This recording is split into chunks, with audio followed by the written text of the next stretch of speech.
और आज एक बहुत ही खास सेशन आपके सामने मैं लेके आया हूँ। आज का टॉपिक है Iran ship destroyed by US torpedo. ठीक है। तो इंडियन ओशियन के बीच एक पावरफुल ईरानियन वारशिप अचानक ब्लास्ट हो जाता है और ब्लास्ट होकर दो हिस्सों में टूटकर डूब जाता है। अटैक का सोर्स एक इनविजिबल वीपन जो कि दिखाई नहीं दिया सरफेस से। तो सबमरीन से लॉन्च हुआ टॉर्पीडो, जिसके बारे में लोग बता रहे हैं कि टॉर्पीडो जो है सबमरीन से टॉर्पीडो एक लॉन्च किया गया था। ठीक है।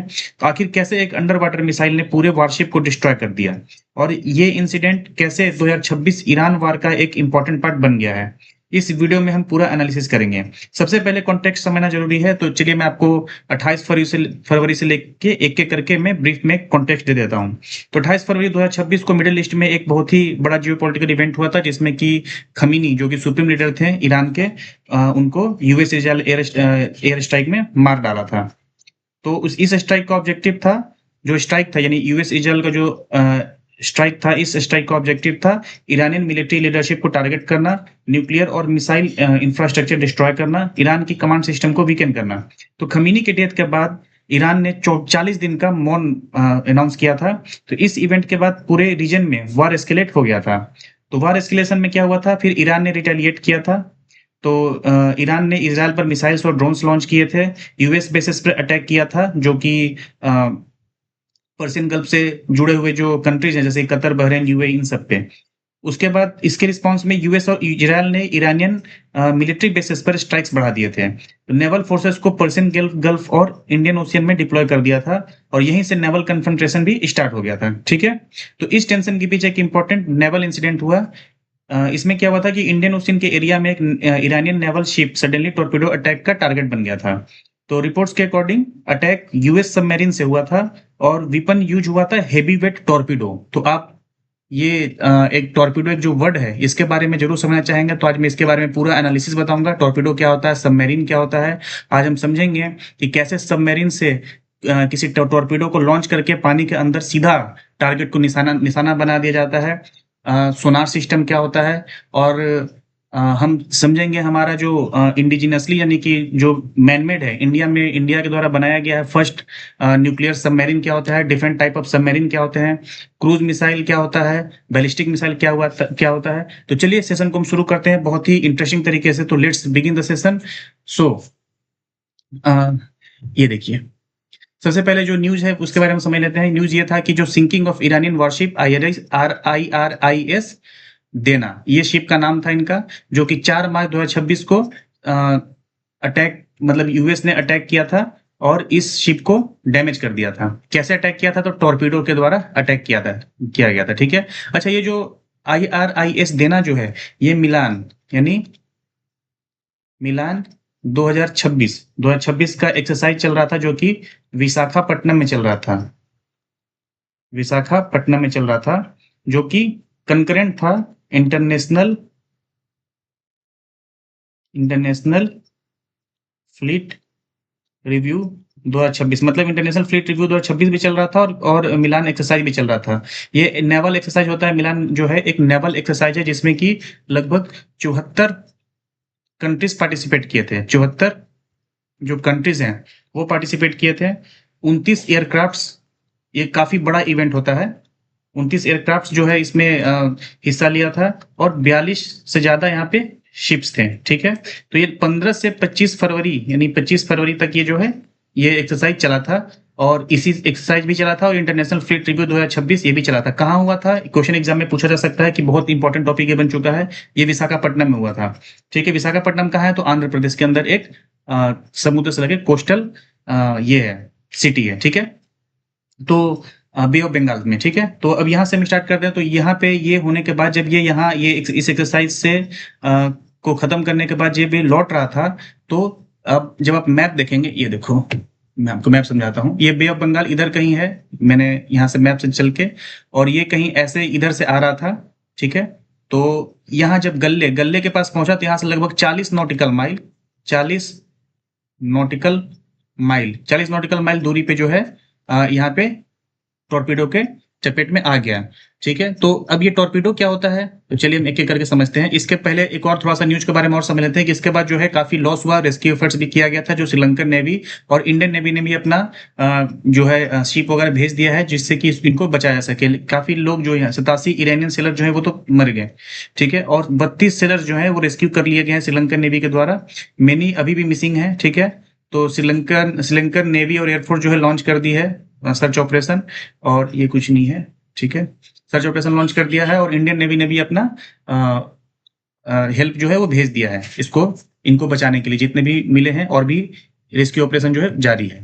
तो ये मैंने बता दिया कि कहाँ पे ये हुआ। अच्छा, नॉटिकल माइल क्या होता है, तो नॉटिकल माइल समुद्र में जो है एक डिस्टेंस के नापने के यूनिट है। ठीक है, तो एक नॉटिकल माइल बराबर कितना होता है सर, ये बता दूं। एक नॉटिकल माइल यानी एक नॉटिकल माइल बराबर होता है 1.8 लगभग इतना किलोमीटर। इसके आगे भी कुछ है वो देख लेना आप। ठीक है, तो अच्छा फिर नॉट क्या होता है, एक स्पीड जो है ना समुद्र, मतलब समुद्र में जो जहाज होते हैं शिप वगैरह का स्पीड जो है नॉट में हम नापते हैं, KNOT। ये क्या होता है, ये होता है 1 नॉटिकल माइल पर आवर।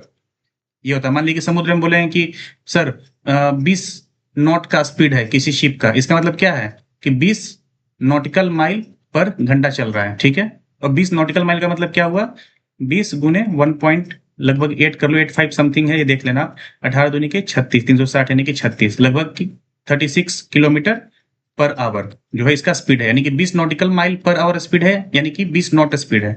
ठीक है, और 20 नॉट का मतलब क्या है, 20 नॉटिकल माइल पर आवर। और 20 नॉट को किलोमीटर में बताना है तो 36 किलोमीटर पर आवर। ठीक है, तो ये आप हिसाब से तो निकाल लेना। ठीक है, और ये गल्ले देख लो, गल्ले यहाँ इसी के 40 नॉटिकल माइल की दूरी पे लगभग जो है ये अटैक हुआ था। ये श्रीलंका का राजधानी जो है कोलंबो है, ये देख लेना। इंडिया के साउथ ईस्ट में जब चलोगे तो यहाँ पे मिलेगा। यहाँ पे एक गल्फ बनता है जो कि गल्फ ऑफ मन्नार है। मैंने गल्फ के बारे में बहुत अच्छा से एक सेशन ले रखा है पीछे, वो आप जाके जरूर देखना। ठीक है, तो यहाँ पे एक पाक स्टेट बनता है। ठीक है, ये गल्फ ऑफ मन्नार, ये आप जरूर देखना। गल्फ जो है वो तीन तीन तरफ से पानी से जो है, ये लैंड से जो है लगभग घिरा रहता है। ठीक है, और पानी जो है ना, ये जब पानी जो है लैंड के बीच में घुस के अपना जब जगह बना लेती है तो लगभग 3 तरीके से लैंड से घिर जाती है, और उस एरिया को जो है हम गल्फ बोलते हैं। तो जो मैंने एक सेशन ले रखा है, मैं पिन कर दूंगा वो सेशन, आप जरूर जाके देखना। ठीक है, तो अब नेक्स्ट चलते हैं। अब हम देखते हैं कि मिलान 2026 के बारे में जो बताया वो क्या है। तो ये मल्टीनेशनल नेवल एक्सरसाइज था जिसमें होस्ट कंट्री इंडिया है, ऑर्गेनाइज बाय इंडियन नेवी है। लोकेशन कहाँ हुआ था, तो विशाखापट्टनम में। 50+ पार्टिसिपेटिंग कंट्रीज थे, मैंने बताया था। 50+ पार्टिसिपेटिंग कंट्रीज थे, लगभग 74 कंट्रीज ने पार्टिसिपेट किया था। 29 एयरक्राफ्ट थे, 42 जो है शिप्स थे। अच्छा, प्लस 50+ कंट्रीज में जितने भी फेमस कंट्री हैं सारे इसमें ऑलमोस्ट पार्टिसिपेट कर, जैसे कि इंडिया हो गया, यूएस हो गया, रसिया हो गया, चाइना हो गया, जापान हो गया, यूके हो गया, फ्रांस हो गया, ऑस्ट्रेलिया हो गया, सऊदी अरबिया हो गया, ईरान तो है ही है क्योंकि इसका तो शिप ही डिस्ट्रॉय हुआ है, ब्राजील तो है, इंडोनेशिया है। ठीक है, तो ये सब है। सऊदी अरबिया 3 बार लिखा गया है, इन दोनों को हटा दो। ठीक है, ये देखो नेक्स्ट। ये होता है सबमरीन। सबमरीन क्या होता है, तो एक पानी के अंदर चलने वाला ऐसा शिप जो कि ऊपर से दिखाई नहीं देता है। ठीक है, तो सर क्या सबमरीन ऐसे ही चलते हैं, ऊपर नहीं आते हैं, तो मैं बताता हूँ आपको धीरे धीरे सबमरीन के बारे में फुल डिटेल पढ़ते हैं। चलो, तो सबसे पहले ये देखो, सबमरीन के बारे में जब पढ़ते हैं तो सबसे पहले हमारे पास आता है डीजल इलेक्ट्रिक सबमरीन। ये पहले के जमाने में जो स्टार्टिंग में बना था वो डीजल इलेक्ट्रिक सबमरीन बना था। इसमें क्या था कि इसका जो इंजन है वो डीजल और इलेक्ट्रिक के माध्यम से चला था। क्या होता था कि यहाँ से इलेक्ट्रिक के माध्यम से, यानी कि इसमें क्या होता था, एक बैटरी होता था, तो बैटरी जो है बैटरी स्टार्ट करता था इसके इंजन को, और उसके बाद ये डीजल के माध्यम से ये जो है इसका इंजन चलता था। ठीक है, तो डीजल इंजन प्लस बैटरी इसमें होता था, और must surface to recharge batteries था। हाँ, अब इसका क्या था कि must surface to recharge batteries मतलब क्या है कि इसको रिचार्ज करने के लिए हमेशा इसको ऊपर आना पड़ता था। ऊपर आने के बाद इसको डॉक जाके, मतलब साइड जाके बैटरी को रिचार्ज करके और फिर से इसको पानी के अंदर ये जाता था, तो इसलिए उतना इफेक्टिव नहीं था। इसलिए अभी के जमाने में बस इसको पेट्रोलिंग वगैरह के लिए यूज करते हैं। ठीक है, तो यूज फॉर कोस्टल डिफेंस, देखो कोस्ट के समीप ही इसको, कोस्टल डिफेंस के समीप ही इसको रखा जाता था क्योंकि इसको बार बार सरफेस पे आना है। तो इसलिए एग्जाम्पल जो स्कॉर्पियन क्लास के सबमरीन होते हैं वो होते हैं डीजल इलेक्ट्रिक सबमरीन। तो डायरेक्ट एग्जाम में क्वेश्चन पूछा जाता है कि सर ये जो स्कॉर्पियन क्लास के सबमरीन होते हैं कौन सा सबमरीन है, तो डीजल इलेक्ट्रिक सबमरीन होते हैं। अच्छा सर, ये एसएसके क्या लिखा हुआ है, चलो इसके बारे में बताता हूँ। एसएसके का मतलब है शिप सबमरीन किलर। इसका मैं शिप, एक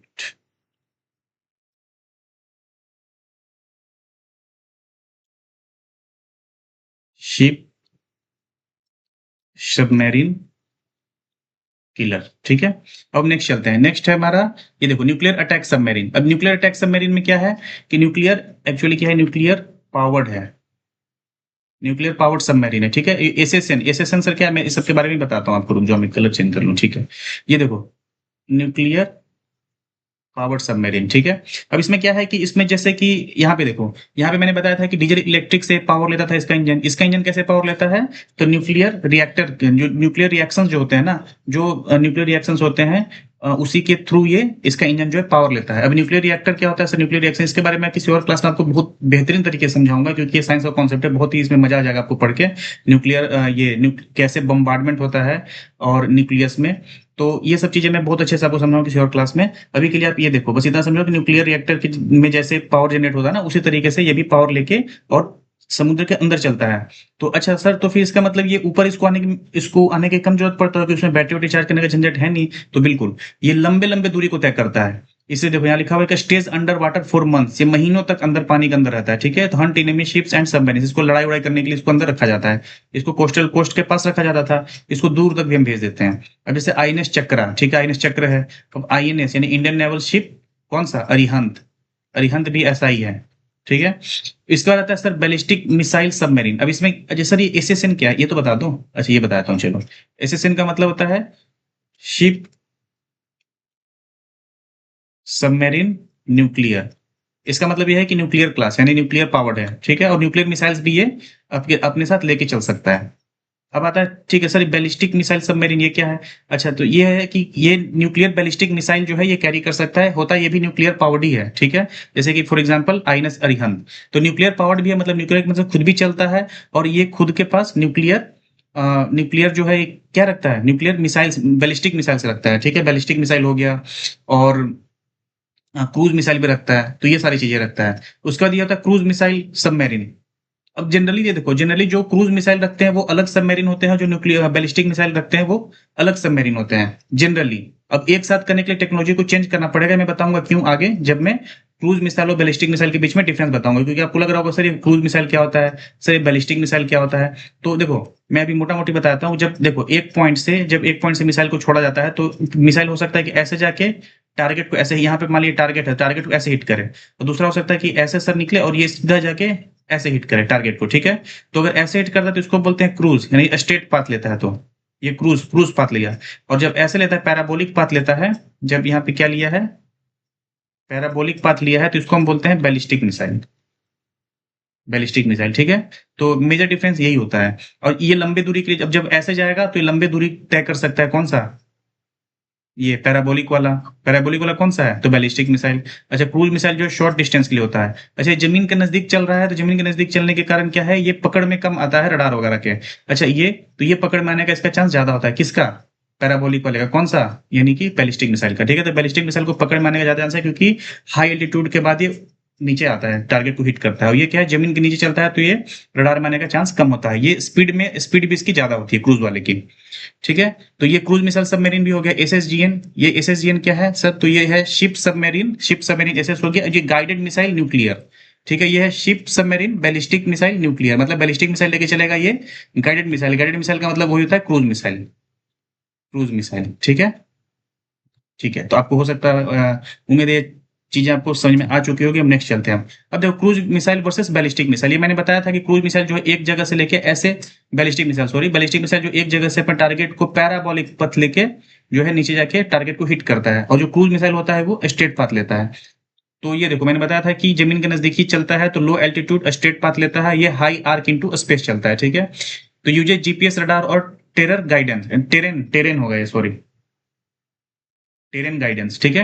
और जीपीएस रडार की मदद से अपना लोकेशन को हिट करता है। और ये जाता है uses gravity to fall on target. फिर ये एक तो ऊपर जब थ्रो होता है, तो थ्रो होने के बाद ये क्या है, रॉकेट की तरह ऊपर जाता है, और उसके बाद वहां से वो ग्रेविटी से नीचे आके टारगेट पे हिट करता है, ये बैलिस्टिक मिसाइल जो है, ठीक है। उसको नेक्स्ट चलते हैं, पावर ड्यूरिंग इंटर फ्लाइट। अब इसको क्या है कि एक जगह से दूसरे जगह तक जाना है, सीधा जाना है, बिल्कुल सीधा जाना है। मान ली एक जगह से लेके दूसरी जगह हिट करना है, तो सीधा जाना है, तो ये ग्रेविटी के पैरेलल चल रहा है, तो इसको पूरा इंटायर टाइम पे इसको पावर चाहिए। अगर पावर नहीं होगा तो क्या होगा, ऐसे जाके ऐसे ग्रेविटी करने गिर जाएगा कहीं, ठीक है। तो इसलिए इसको गिरना नहीं, इसको पैरेलल हिट करना है टारगेट को। तो इसलिए पावर ड्यूरिंग इंटायर फ्लाइट के दौरान इसको पावर मतलब कहीं ना कहीं से इसको मिलना लेना पड़ता है, ठीक है।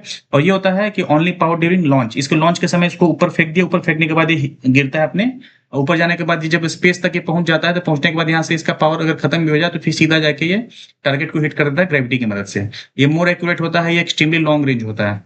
और जैसे एग्जांपल देख लो, ब्रह्मोस और टोमाहॉक, अग्नि 5 और ट्राइडेंट। अग्नि 5 के बारे में आप पता होगा कि बहुत हिट, लगभग 5000 किलोमीटर तक हिट करता है टारगेट को, तो नहीं काफी लंबी दूरी के लिए कौन सा बनेगा आपका, तो बैलिस्टिक मिसाइल होगा। अच्छा, कम दूरी के लिए जैसे ब्रह्मोस है, ये सब क्या कौन सा क्रूज मिसाइल है, तो ये एग्जाम्पल डायरेक्ट एग्जाम में पूछा जाता है। एग्जाम में एक क्वेश्चन पूछा हुआ है कि सर ये ब्रह्मोस मिसाइल जो कौन सा है, तो ये होता है क्रूज मिसाइल। अग्नि 5 कौन सा है, ये बैलिस्टिक मिसाइल। तो ये सब जरूर आप ध्यान रखना। अब हम चलते हैं नेक्स्ट, अब पढ़ते हैं टॉर्पीडो के बारे में। तो मैंने बताया था कि जो टॉर्पीडो, जो स्टार्टिंग मैंने बताया था ना कि जो यूएस नेवी ने टॉर्पीडो, जो ये मार्क 48 टॉर्पीडो नाम था इनका, टॉर्पीडो का टॉर्पीडो हिट किया था किस पे, अ, ईरान के ईरान के शिप पे। जो IRS था ना, ये ईरान का जो शिप था, कौन सा था ये देख लो, स्टार्टिंग में जो लगाया था मैंने, IRIS देना, इस शिप पे जो है अटैक किया था। कैसे अटैक किया था, तो टॉर्पीडो से अटैक किया था। अब मैं हम पढ़ते हैं टॉर्पीडो क्या होता है। सर टॉर्पीडो क्या होता है, तो टॉर्पीडो जो है पानी के अंदर चलने वाला एक तरीके का मिसाइल सब, जैसे क्रूज मिसाइल हो गया, बैलिस्टिक मिसाइल हो गया, जनरली क्या है, मतलब ये पानी के ऊपर ही चलते हैं। लेकिन टॉर्पीडो क्या है, पानी के अंदर चलता है। जो पानी के अंदर चले मिसाइल उसको हम क्या बोलते हैं, टॉर्पीडो, ठीक है। तो ये self propelled under water weapon है, यूज्ड बाय सबमरीन, शिप या एयरक्राफ्ट। अब ये शिप से भी छोड़ सकते हैं, पानी के ऊपर शिप चल रहा है उसे भी छोड़ दो पानी के अंदर। अगर आपको छोड़ना है, तो अगर पानी के अंदर किसी चीज को मारना है, पानी के अंदर घुस के अपने टारगेट को हिट करना है, तो ये एयरक्राफ्ट से भी छोड़ा जा सकता है। सबमरीन से तो छोड़ा जा सकता है ये, क्योंकि पानी के अंदर ही रहते हैं। तो डिस्ट्रॉय एनिमी शिप्स या सबमरीन, ठीक है। अभी क्या है, लॉन्च फ्रॉम सबमरीन वारशिप या एयरक्राफ्ट, पर्पस टू सिंक और damage enemy ship and submarines, movement and travel under water using propeller और जेट प्रोपल्सन। देखो कैसे घूमता है ये। इसके पीछे एक पंखा लगा रहता है, आप देख लो पंखा। अब ये किसी से पावर लेता है, कैसे पावर लेता है, तो जनरली बैटरी वगैरह से पावर लेता है, बैटरी ड्रिवन भी होता है। आजकल तो अलग अलग टाइप के भी आ गए हैं, वैसे मैं एक नॉर्मल केस बता दे रहा हूँ, बैटरी ड्रिवन वाला। इसमें क्या होता है कि लॉन्च हुआ, लॉन्च होने के बाद ये क्या हुआ है, ये बैटरी ड्रिवन, ये बैटरी से ये क्या चला, ये पंखा घुमा, पंखा इतना तेज घूमता है कि ये तेजी से बढ़ता है आगे। इसके जितना स्पीड चाहिए उससे अलग अलग टाइप के हम इसको जो है ना पावर देने के लिए अलग अलग टाइप का भी आजकल हम यूज करते हैं, ठीक है। तो इसके बाद ये लॉन्च हुआ, ये पंखा घुमा, पंखा घूमने से आगे बढ़ा, आगे बढ़ने के बाद ये देखो दिखाता हूँ, हाँ देखो लॉन्च हुआ, submarine ship launches the torpedo under water. ये पंखा घूमने का ये आगे गया टू सिंक और damage enemy ships and submarines, और ये सोनार की मदद से जो है ये लोकेट करता है एनिमी के टारगेट को और वहां जाके हिट कर देता है, ठीक है। अभी सोनार क्या होता है, तो साउंड नेविगेशन एंड रेंजिंग होता है। इसमें क्या होता है कि अल्ट्रासोनिक वेव, मानी कि ये पानी है, ठीक है। अब ये टॉर्पीडो, अगर ये मानी टॉर्पीडो टॉर्पीडो जब आगे बढ़ रहा था, तो ये क्या होता है, यहाँ से सोनार अल्ट्रासोनिक वेव छोड़ता है। ये वेव जाके जहाँ पे मान लीजिए दुश्मन का शिप यहाँ है, दुश्मन का शिप अगर यहाँ है, तो यहाँ से जाके अगर शिप वाली इतना दूर पानी के अंदर डूबा हुआ है, तो ये जगह यहाँ टारगेट को हिट करता है। हिट करने के बाद इसका जो है अल्ट्रासोनिक वेव जो है फिर ये वापस आता है। तो इस तरीके से लोकेशन को ट्रैक करता है, और ट्रैक करके जो है टारगेट साइट को हिट करता है, ठीक है। और जब टारगेट के साइट पे पहुंचता है तो वहां जाके फट जाता है, डेटोनेट हो जाता है, ठीक है। तो ये था टॉर्पीडो की पूरी कहानी। और उम्मीद है आपको सेशन में टॉर्पीडो क्या होता है, बैलिस्टिक मिसाइल क्या होता है, क्रूज मिसाइल क्या होता है, सबमरीन क्या होता है, कितने तरीके के सबमरीन है, वो सब आपको काफी अच्छे तरीके से समझ में आ चुका होगा। और अब आप समझेंगे सर, हमारा सर कोई अपना खुद से भी किसी का, मतलब इंडिया ने खुद से भी कोई सबमरीन न्यूक्लियर वाला बनाया है क्या, तो बिल्कुल बनाया है। जो पहला न्यूक्लियर क्लास जो सबमरीन है जो इंडिया ने खुद बनाया है, उसका नाम है अरिहंत।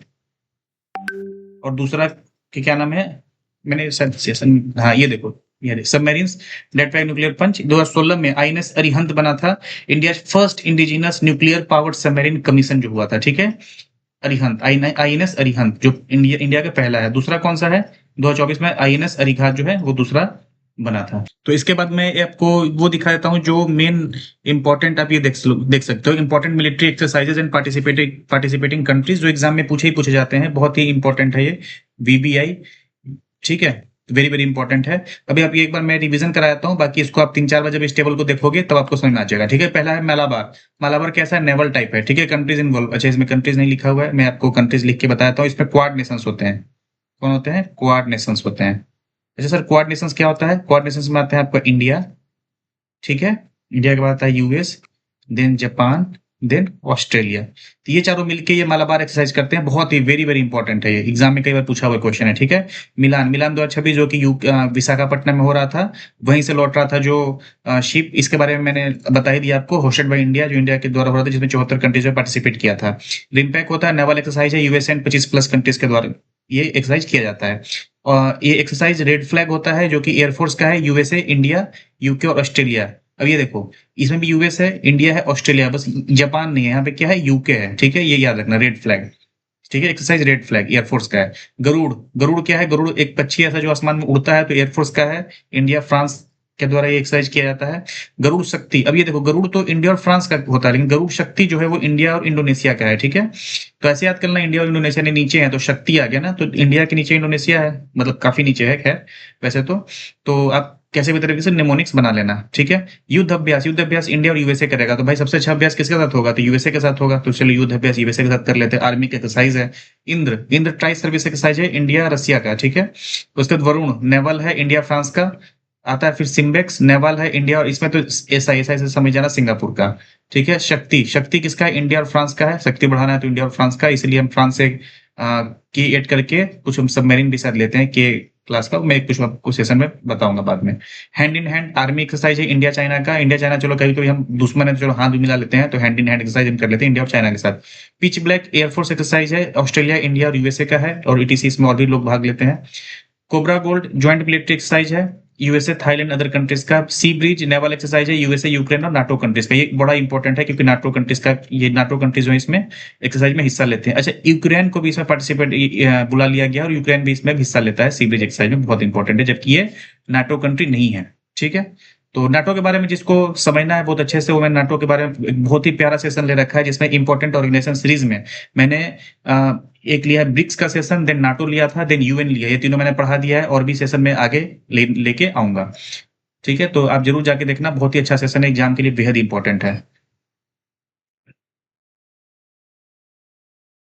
तो आई होप आपको सेशन में सब कुछ क्लियर हो गया होगा कि टॉर्पीडो क्या होता है, बैलिस्टिक मिसाइल क्या होता है, क्रूज मिसाइल क्या होता है, टॉर्पीडो क्या होता है, आपका ये सबमरीन क्या होता है, ये अटैक कैसे यूएस ने अटैक किया था ईरान पे, ठीक है। तो आपको सेशन कैसा लगा हमें कमेंट में जरूर बताएं, और आप अपने स्टडी को और भी अच्छे से बूस्ट दें।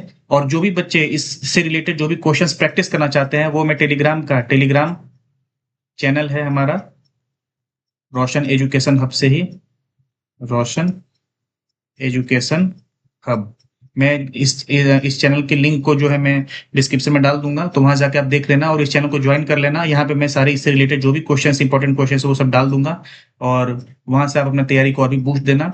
और क्वेश्चन प्रैक्टिस करना बहुत जरूरी है, इससे जो है कॉन्सेप्ट जो हमारा परमानेंट मेमोरी में चला जाता है। तो तब तक के लिए थैंक यू, और मैं फीडबैक जरूर दे कमेंट करके, सेशन अच्छा लगा हो तो लाइक, सब्सक्राइब एंड कमेंट जरूर करें, and thank you and all the best.